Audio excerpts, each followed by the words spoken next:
সত্যি দুষ্কৃতীদের একটা আখড়া হয়ে উঠছে নিউ টাউন। আর কারণ বলুন তো, বারবার বাংলাকে টার্গেট করা হচ্ছে বা বাংলায় তাদের একটা অবাধ মুক্তাঞ্চলে পরিণত হচ্ছে।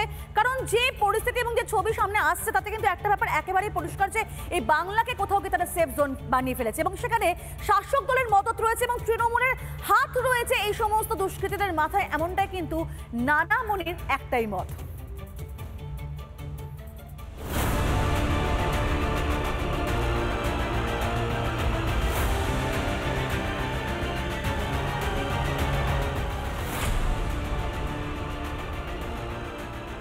খুন পাটনায়, গ্রেপ্তার কলকাতায়।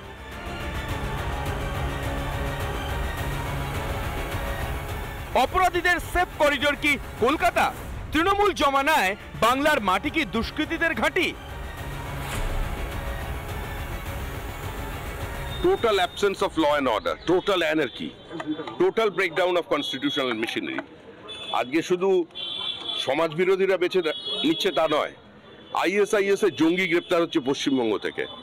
বাম জমানায় যেটা ছিল সেফ প্যাসেজ, এখন এটা হয়েছে সন্ত্রাসবাদী কার্যকলাপের জন্য বা মডিউলকে বিভিন্ন দেশের ছড়িয়ে দেওয়ার জন্য সেফ হোম।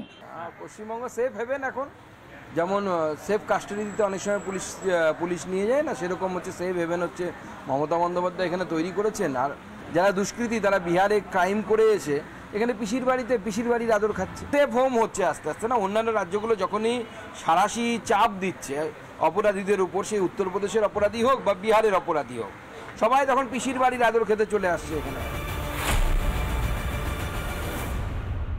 জঙ্গি বলুন, ক্রিমিনাল বলুন, তারা ভারতবর্ষের যে কোনো রাজ্যে প্রকৃতির স্বাভাবিক নিয়মে জন্মালেও তাদের লালন পালনের আঁতুর ঘর হচ্ছে পশ্চিমবঙ্গ, এবং তাদেরকে পশ্চিমবঙ্গের সরকার একদম তোয়াজ করে তুলে রাখে। তো তাই খুব স্বাভাবিক কারণেই বিভিন্ন রকম অপরাধীরা, ভয়ঙ্কর অপরাধীরা পশ্চিমবঙ্গকে তাদের আঁতুর ঘর বা একদম সেফ হোম হিসেবে ভেবে নিয়েছে কাটসি তৃণমূল কংগ্রেস। ভিন রাজ্যে খুন করে বাংলায়। গত বছর কলকাতায় খুন হন বাংলাদেশি সাংসদ। তৃণমূল জমানায় দুষ্কৃতীদের নিরাপদ আস্তানা হয়ে উঠেছে পশ্চিমবঙ্গ। শাসকের মদতে বেড়েছে তাদের দৌরাত্ম্য। এর জেরে রাজ্যেও অপরাধ বাড়ছে। তারপরেও তৃণমূল নেতাদের হুঁশ নেই। রিপাবলিক বাংলা।